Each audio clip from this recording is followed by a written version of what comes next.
다 함께 기도하시겠습니다. 하늘에 계신 아버지, 우리를 사랑하셔서 이렇게 안식일 시간 속으로 들어오게 인도하셔서 감사를 드립니다. 주님이 제정하신 이 축복의 날, 몸과 마음이 쉴 수 있는 이 귀한 안식의 하루를 우리가 마음껏 향유하게 도와주시고, 이 안에서 하나님과 교제하며 새 힘 얻고 용기 얻는 귀한 시간 보내게 해 주시옵소서. 이제 안식일을 환영하며 예배를 시작하겠사오니 예배 시종을 주님께서 주장하여 주시고, 이 말씀을 듣는 모든 성도님들 마음마다 하늘의 평화를 풍성히 허락해 주시옵소서. 예수님의 이름으로 간절히 기도합니다. 아멘.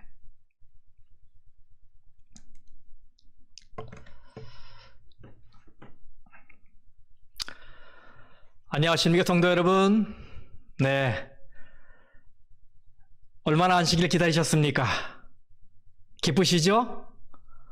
이 안식일을 맞이한 것이 감사하신 분들은 하나님께 하나님 감사합니다 라고 외쳐보시기 바랍니다. 하나님 감사합니다. 네, 하나님께서 우리를 사랑하셔서 또 한 주일 동안 무사히 건강하게 잘 보호해 주셨고, 또 귀한 안식일을 맞이하도록 해주셨습니다. 이 안식일 하루 동안 제가 기도드린 대로 하나님을 개인적으로 만나시고 하나님 안에서 평강 누리시고 새 힘 얻으시게 되기를 간절히 바라겠습니다. 오늘은 말씀이 육신이 되어 시리즈 두 번째 시간, 빛의 자녀들처럼 행하라 라는 제목으로 함께 말씀의 은혜를 나누도록 하겠습니다. 지난 시간에 우리는 너희는 세상의 소금이니 라는 말씀을 통해서 이 세상에 대한 우리의 책임, 또 우리의 감화에 대해서 살펴보았습니다. 예수님은 우리에게 너희는 세상의 소금이 되라 라고 말씀하지 않으셨어요. 잘하면 소금이 될 것이라는 이 조건문이 아니라 이미 소금이라는 절대 명제를 선언하신 것입니다. 그러므로 우리가 소금이 되기 위해 노력해야 하는 것이 아니라 이미 내가 이 세상의 소금이라는 사실을 발견하고 깨달아야 하는 것입니다. 그리고 예수님은 우리에게 너희는 교회의 소금이니라고 말씀하지 않으셨지요. 우리는 원하든 원하지 않든 이 세상에 뿌려져야 하는 소금입니다. 예수님은 우리가 이 세상에서 내적으로 조용한 감화를 끼치고 영향을 끼치며 살기를 바라십니다. 우리가 가진 고유의 맛을 잃지 않으면서도 이 세상에 스며들어 녹는 희생을 통해 영향을 주기를 바라시는 것입니다. 이것이 지난 시간의 말씀이었죠. 오늘은 거기에 더해져야 하는 또 다른 중요한 감화력에 대해서 말씀하시는데, 그것을 살펴보도록 하겠습니다. 우리 다 함께 마태복음 5장 14절에서 16절까지의 말씀을 보도록 하겠습니다. 이 말씀 우리 같이 한번 읽어보겠습니다. 너희는, 자 시작. 너희는 세상의 빛이라. 산 위에 있는 동네가 숨겨지지 못할 것이요, 사람이 등불을 켜서 말 아래 두지 아니하고 등경 위에 두나니 이러므로 집안 모든 사람에게 비치느니라. 이같이 너희 빛이 사람 앞에 비치게 하여 그들로 너희 착한 행실을 보고 하늘에 계신 너희 아버지께 영광을 돌리게 하라. 아멘. 예수님이 이렇게 우리를 빛에 비유하신 것은 우리에게 선교 사명을 넣어주기 위함인데요, 그 접근 방식은 소금과 좀 다릅니다. 소금은 이 공동체 안에서 하나님의 사랑을 조용히 그리고 내적으로 드러내는 이 감화를 뜻하는 것이라면, 이 빛은 보이는 방식으로 강력하게 드러내는 외적인 감화력을 뜻하는 것입니다. 소금과 빛은 서로 대조적인 상징성을 가지고 있습니다. 소금은 땅에 있고 빛은 하늘에 있지요. 소금은 드러나면 안 되고 빛은 드러나야 합니다. 소금은 깊은 곳으로 들어가야 하고 빛은 높은 곳으로 올라가야 합니다. 소금은 품성의 변화와 관련이 있고 빛은 행동의 변화와 관련이 있습니다. 그리고 말씀의 순서는 빛과 소금이 아니라 소금과 빛입니다. 여러분, 제자들을 생각해 보세요. 처음에는 다락방에 모여서 조용히 기도를 했어요. 사뭇 정적이지요. 그런데 오순절날 성령을 경험한 이후에 무엇을 했습니까? 세상에 나가 큰 소리로 복음을 증거했어요. 사도 바울을 생각해 보세요. 그가 처음에 예수님을 만난 후에는 얼마 동안 조용히 지냈습니다. 그리고 그 다음에 어떻게 했습니까? 활발하게 전도 여행을 하면서 복음을 증거했죠. 이렇게 우리 그리스도인들은 선교에 있어서 내적, 외적으로 균형을 이루며 사명을 감당해야 하는 것입니다. 자, 예수님께서 우리를 향해 너희는 세상의 빛이라 라고 말씀하셨습니다. 여기 우리말 성경에는 제대로 표현이 안 된 중요한 단어가 원어인 헬라어 성경에 표현되어 있습니다. 그것은 빛이라는 명사 포스 앞에 토라고 하는 정관사가 붙어 있는 거예요. 영어 성경은 이것을 잘 표현했습니다. You are the light of the world. 이렇게 light이라는 명사 앞에 the라고 하는 정관사가 붙어 있어요. 그래서 이 말씀은 너희는 세상에 어떤 빛이 아니라 아주 특별하고 독특한 바로 그 빛이다 라는 말씀이에요. 우리는 이 말씀에서 예수님의 말씀을 떠올립니다. 요한복음 8장 12절 말씀입니다. 예수께서 또 말씀하여 이르시되 나는 세상의 빛이니 나를 따르는 자는 어두움에 다니지 아니하고 생명의 빛을 얻으리라. 여기서도 빛이라는 단어 앞에 정관사 더가 붙어 있습니다. 예수님은 자신을 가리켜 나는 세상에 바로 그 빛이다 라고 말씀하셨습니다. 이 말씀은 나는 길이요 진리요 라는 말씀처럼 예수님의 유일하고도 독특한 속성 그리고 품성을 가리키는 것입니다. 그러면서 뭐라고 하셨어요? 나를 따르는 자는 어둠에 다니지 아니하고 생명의 빛을 얻으리라. 빛 되시는 예수님 우리가 따르게 되면 우리는 어둠 속에서 방황하지 않고 생명의 빛을 받게 될 것이다 라는 말씀입니다. 그렇습니다. 이 세상을 비추는 The Light, 그 빛은 바로 예수 그리스도이십니다. 우리는 그 예수님 안에서 그분의 품성에 참여하는 큰 특권을 누리고 있는 거예요. 이 너희는 세상의 빛이다 라는 말씀을 메시지 성경은 이렇게 번역했어요. 너희는 빛이 되어 세상에 하늘의 빛깔을 드러내라고 여기 있는 것이다. 이 말씀은 빛이신 예수님과 그것을 받아 드러내야 하는 우리의 사명을 잘 구분해서 표현하고 있어요. 우리는 우리 자신이 빛을 만들어내는 것이 아니라 하나님의 빛깔을 드러내는 존재입니다.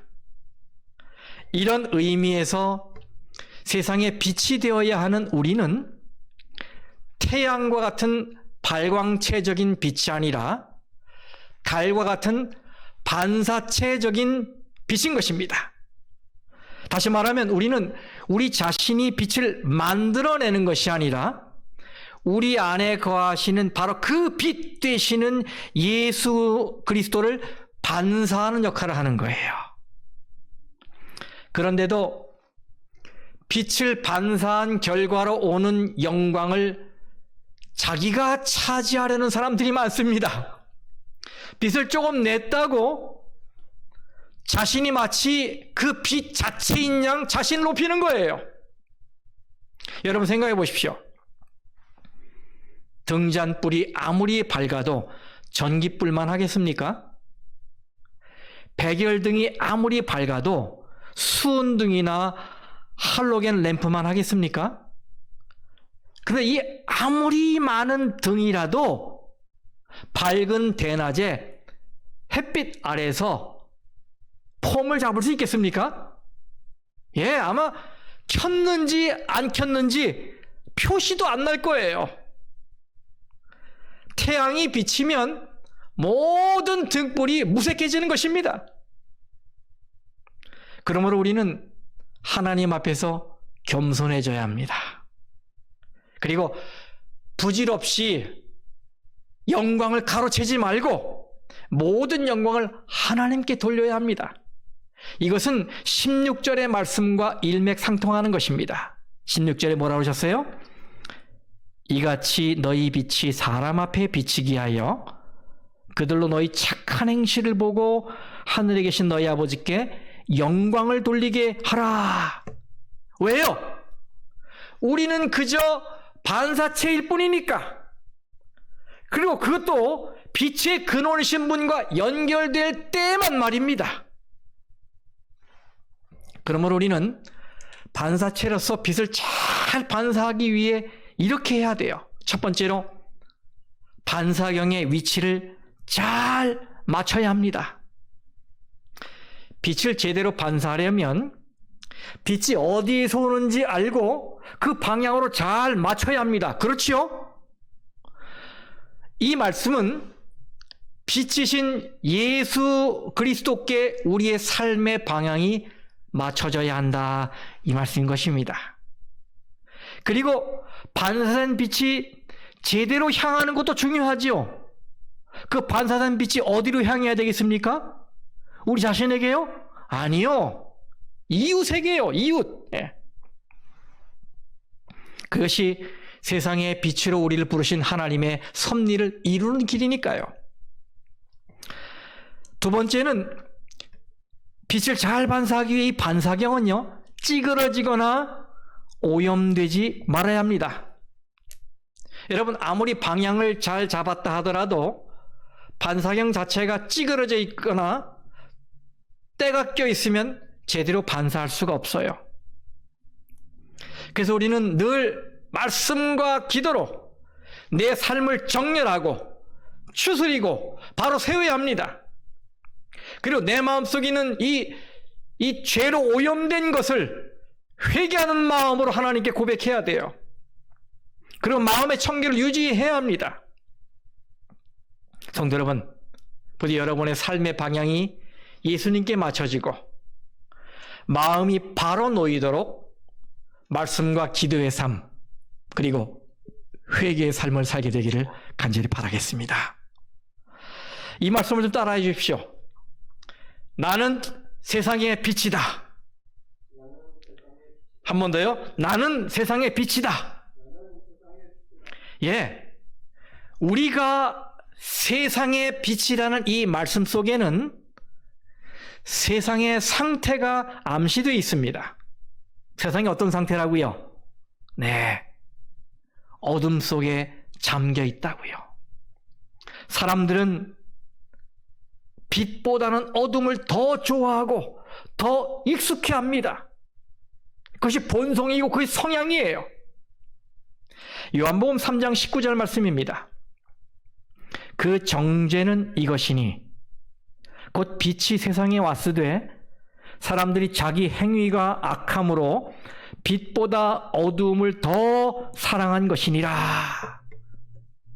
예, 사탄은 사람들을 어두움에 붙잡아 두기 위해서 어둠 속에서 재미를 제공합니다. 일종의 보너스를 주는 것이지요. 유흥을 즐길 때 어떤 재미를 느끼게 해요. 그래서 처음에는 외롭고 괴로워서 술 마시고 담배를 폈는데, 아니 그렇게 하니까 어느 정도 스트레스가 해소가 되고 안정이 되는 것 같은 것입니다. 이것이 어두운 기쁨이고 사탄이 계획적으로 주는 보너스인데, 그것을 알아차리지 못하고 어리석게도 이런 짜릿한 느낌을 추구하면서 점점 더 어두움에 깊이 빠져드는 거예요. 도박에도 어두운 기쁨이 있습니다. 짜릿함이 있는 것이지요. 이렇게 술, 담배, 마약, 도박, 성적 유흥, 이런 것들은 다 어두운 기쁨을 줘요. 근데 사람들이 그 기쁨에 빠져서 가정을 깨고 관계를 깨고 파멸의 나락으로 떨어진 것입니다. 그래서 예수님께서 우리를 빛의 자녀로 부르시고 사명을 맡기신 거예요. 어떤 사명입니까? 네, 빛을 비추라는 것입니다. 예수님이 우리를 빛에 비유하신 것은 참 인상적입니다. 이 시간에 우리가 빛의 기능을 몇 가지를 좀 살피면서 이 세상을 향한 우리의 역할, 가마가 어떠해야 하는지 좀 알아보십시다. 첫 번째, 빛은 어둠을 몰아냅니다. 상식이죠. 빛이 있으면 어둠은 없어지게 돼 있어요. 빛과 어둠은 같이 갈 수가 없습니다. 이것은 세상에 빛으로 부름받은 우리가 어두운 세상에 속할 수 없는 이유인 것입니다. 저는 군대에 입대할 때 이런 결심과 기도를 했어요. 하나님, 제가 어느 부대에 배치받든지 제 주위에 있는 사람들이 저를 재림교회 목사 후보생으로 알고 저를 의식할 수 있도록 제가 살게 해주십시오. 그리고 군 생활하는 동안 저는 그 결심을 이루기 위해, 또 제가 누구인 것을 알리기 위해서 욕을 단 한 번도 입 밖에 내지 않았습니다. 음란한 대화를 나누지 않았습니다. 그리고 책임을 회피하기 위해 거짓말을 하지 않았습니다. 그리고 지휘관이 보지 않더라도 일을 적당히 하지 않았습니다. 그랬더니 처음에는 관계가 어색해져서 참 힘들었습니다. 그리고 지휘관들을 포함해서 저의 선임, 저의 후임들이 뭔가 비도덕적인 결정을 할 때 저를 의식하는 것이 보였어요. 어떤 때는 결정하기에 앞서 저를 밖에 혼자 나가 있도록 했어요. 제가 불편하다는 겁니다. 하지만 제가 계속해서 기도하면서 제 결심에 충실히 하려고 노력했더니 나중에는 저에게 다들 기도를 부탁하고 또 개인적으로 찾아와 상담을 부탁하고 또 지휘관들은 저와 성경 공부하자고 성경을 가르쳐달라고 하고 이렇게 바뀌었어요. 그렇습니다. 때로는 바르게 살려고 하면 이렇게 여러 사람과의 관계 속에서 갈등과 불편함의 원인이 될 수 있습니다. 하지만 그것이 우리의 정체성이고 우리의 존재 이유인데 어떻게 하겠습니까, 여러분? 우리는 세상 사람들이 우리 앞에서 조심하게 해야 합니다. 우리의 존재를 의식하게 해야 해요. 그래서 사기를 치고 거짓말을 하고 부정을 저지를 때 우리를 바라보고 양심의 찔림을 받도록 해야 합니다. 불편하게 해야 해요. 이것이 우리의 사명입니다, 여러분. 두 번째, 빛은 볼 수 있게 합니다. 빛이 비치면 환해져서 거기에 뭐가 있는지 알게 돼요. 그래서 우리는 어두운 세상에 사는 사람들에게 진리의 빛을 비춰서 빛이 비춰지지 않으면 절대 몰랐을 그 마음의 죄악을 깨닫게 하고, 우리가 사는 모습을 통해서 흔들림이 없는 신앙이 무엇인지, 소망이 있는 재림신앙이 무엇인지, 진리를 추구하는 참 교회의 모습이 무엇인지 볼 수 있게 하고, 무엇보다도 하나님의 품성을 제대로 볼 수 있게 해야 하는 것입니다. 여기 증언의 말씀을 좀 보겠습니다. 산상보훈 40쪽입니다. 그리스도의 교회, 곧 주님의 제자 각 개인은, 자, 이제 같이 읽겠습니다. 모두가, 시작. 모두가 하나님을 사람들에게 드러내기 위해 하늘이 택한 통로이다. 아멘. 그렇습니다, 성도 여러분.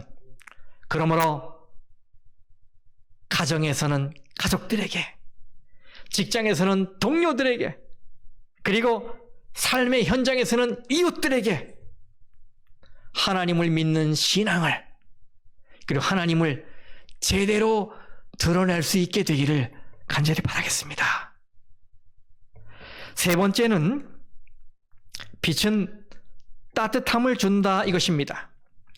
그래서 사람들은 추운 겨울에 햇볕이 드는 양지 쪽을 택해서 걷지 않습니까?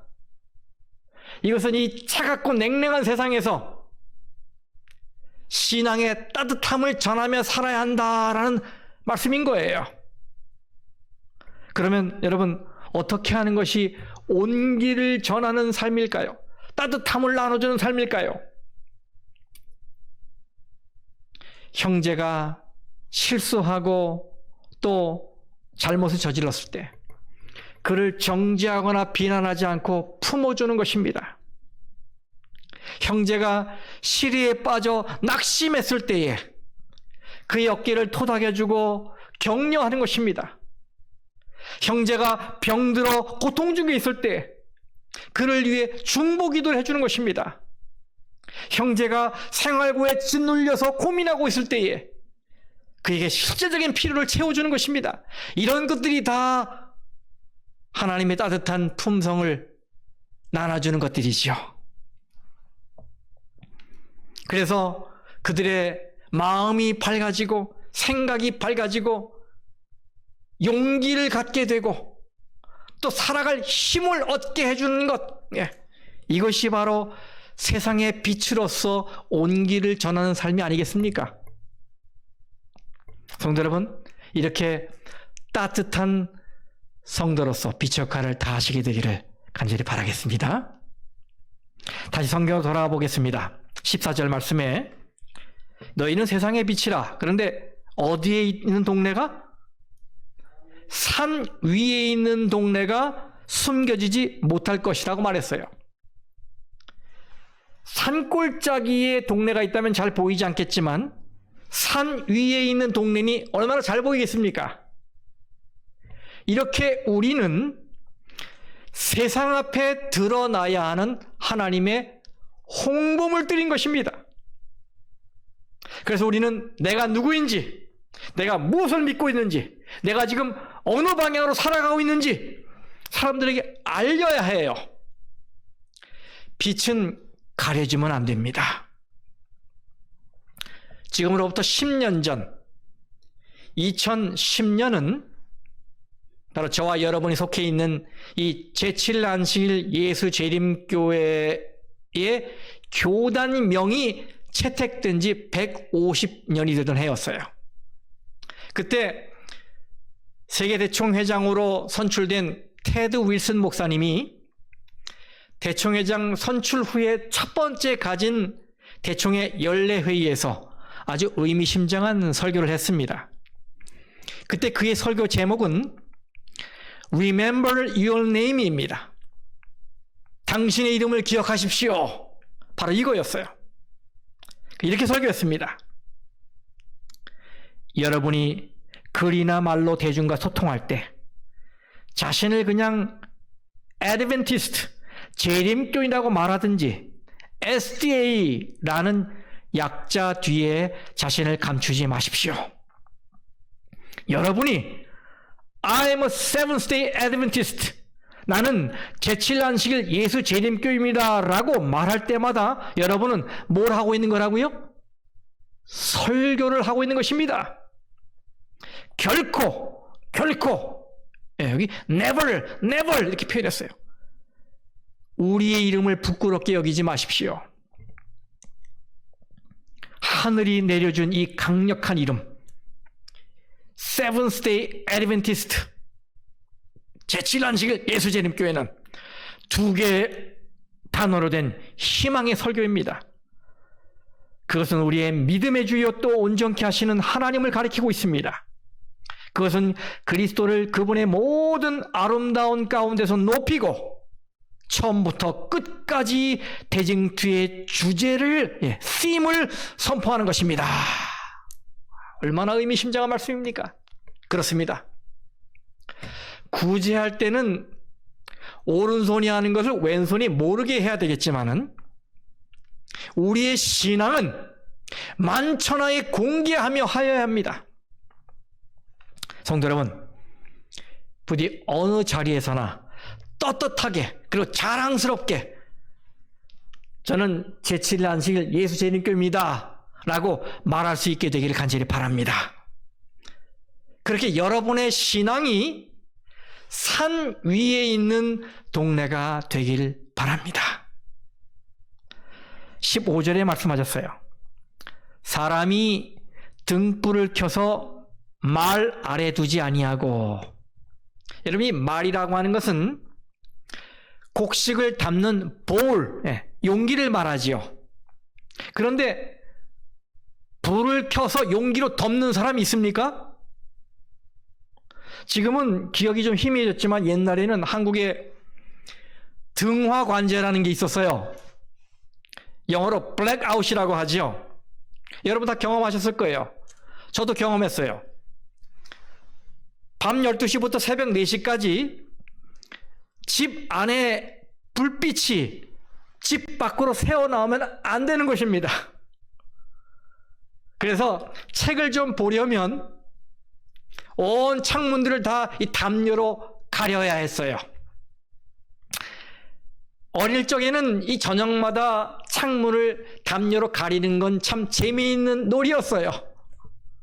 그런데 여러분, 무슨 등화관제 훈련하는 것도 아니고 불을 가리기 위해 켜는 사람이 있습니까? 공동번역 성경을 보니까 이 말씀을 등불을 켜서 돛박으로 덮어두는 사람은 없다 이렇게 말씀하고 있어요.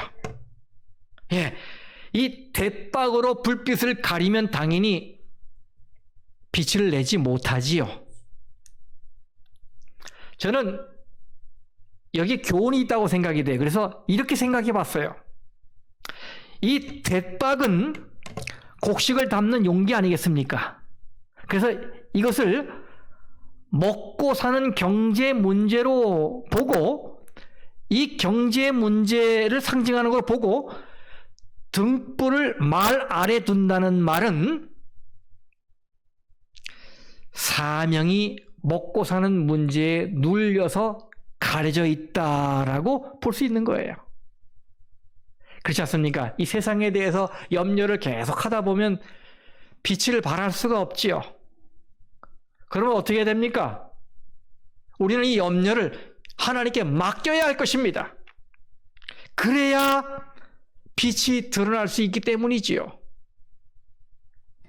15절에 말 아래 두지 아니하고 어디 위에 둔다고요?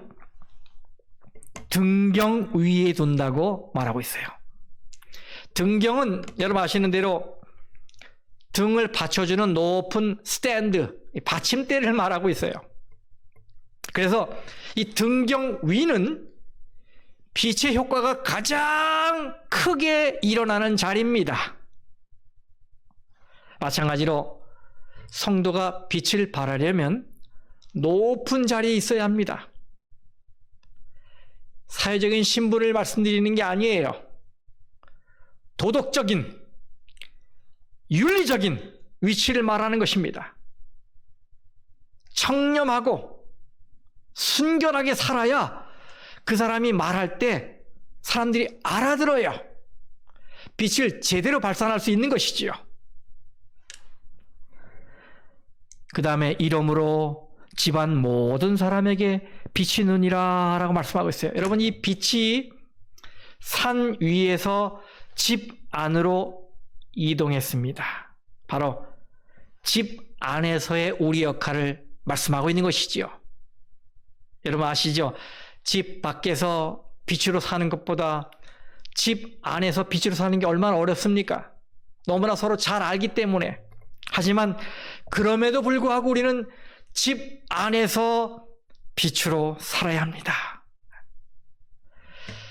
16절에 이같이 너희 빛이 사람 앞에 비치게 하여 그들로 너희 착한 행실을 보고 하늘에 계신 너희 아버지께 영광을 돌리게 하라 라고 말씀하고 있어요. 우리의 빛은 착한 행실, 선한 행동으로 구체화되어야 합니다. 그리고 사람들에게 칭찬을 받아야 돼요. 그리고 이 칭찬받은 이 모든 영광을 누구에게요? 하나님께 돌려야 하는 것입니다.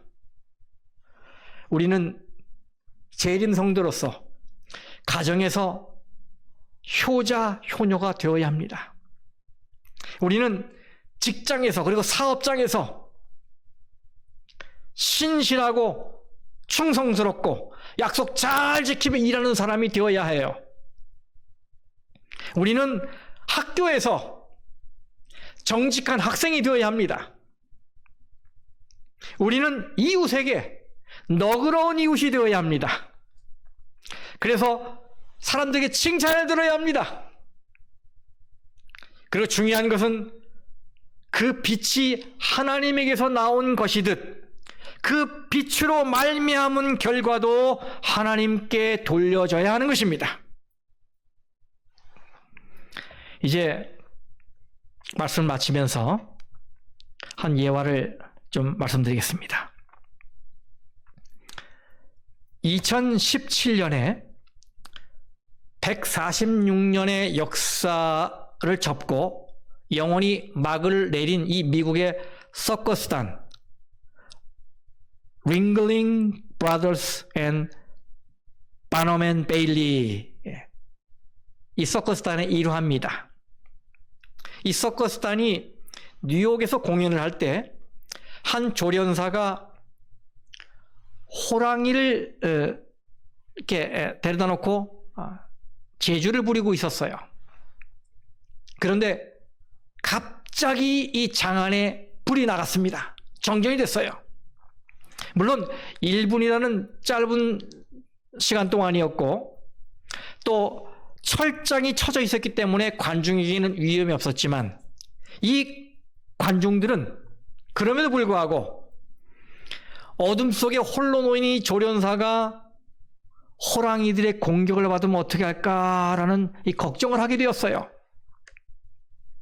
그런데 장내가 캄캄하고 물겨온 듯 조용한데 무대에서는 이 조련사의 채찍 소리와 호랑이들의 행동을 지시하는 명령이 조금도 흐트러짐 없이 울려 퍼졌어요.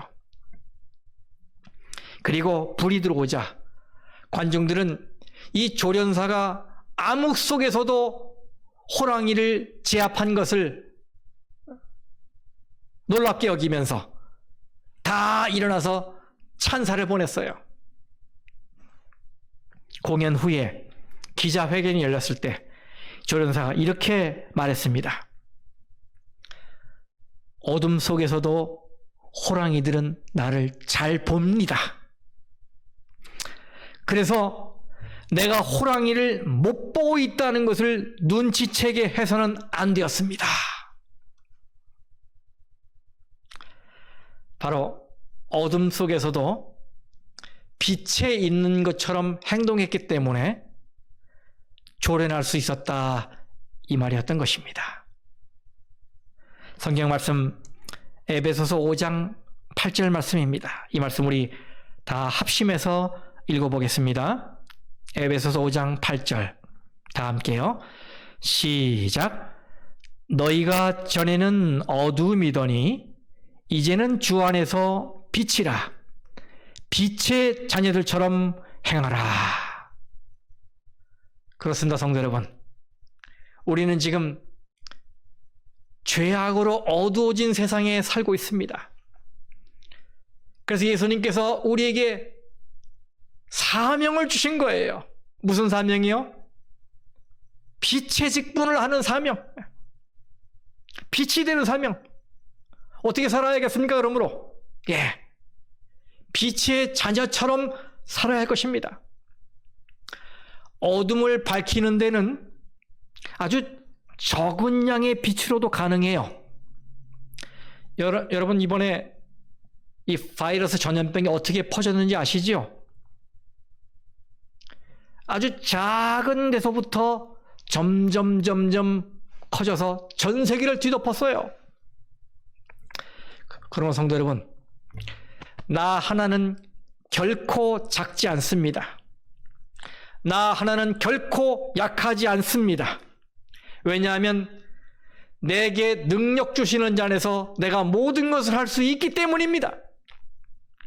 그러므로 이제부터는 나 하나쯤이야 라는 생각에서 벗어나서 나 하나도 라는 생각을 갖는 의식의 변화가 일어나야 할 것입니다.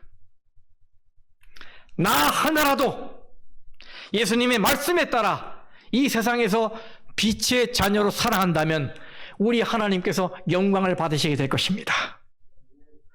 그래서 여러분, 오늘 저녁부터 밖은 못 나가시니까 가정 안에서 빛의 자녀처럼 행하기로 결심하시기 바랍니다. 그리고 그 반세된 빛의 결과로 오는 많은 좋은 결과들을, 그 모든 영광들을 하나님께 돌리시기를 간절히 바랍니다. 여러분 기억하십시오.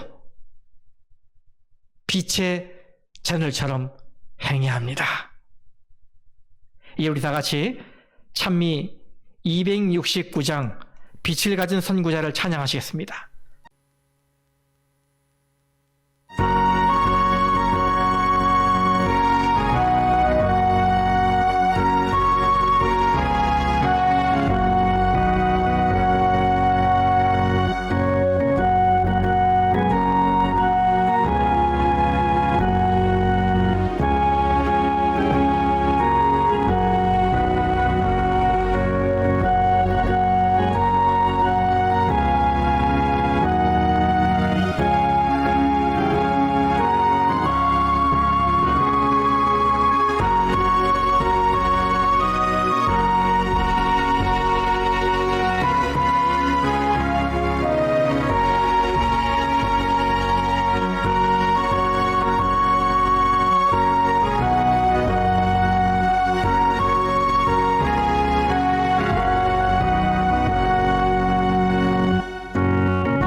다 같이 기도하겠습니다.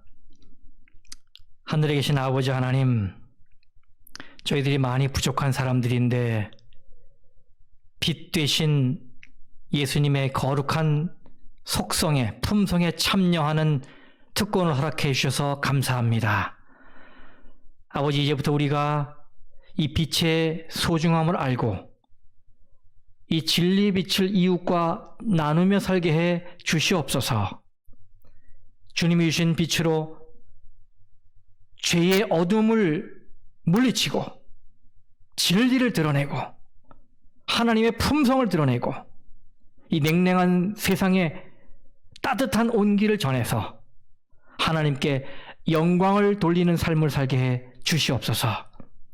무엇보다도 특히 우리의 가정에서 빛의 자녀처럼 살게 해 주시옵소서. 그래서 우리 가족이, 또 우리의 직장 동료들이, 우리의 친구들이, 우리의 이웃들이 우리를 바라보고 하나님을 발견하여 하나님께 영광을 돌리는 아름다운 역사들이 일어나게 도와주시옵소서. 이 저녁에 마음의 걱정과 근심을 앓고 있는 주의 자녀들이 있다면 하늘의 평화를 주시고 또 주님께 모든 염려들을 내 맡김으로 마음이 가벼워지는 경험을 하게 도와주시옵소서. 그리고 이 밤에 주님의 은혜로 편안한 쉼을 쉴 수 있게 모두를 축복해 주시옵소서.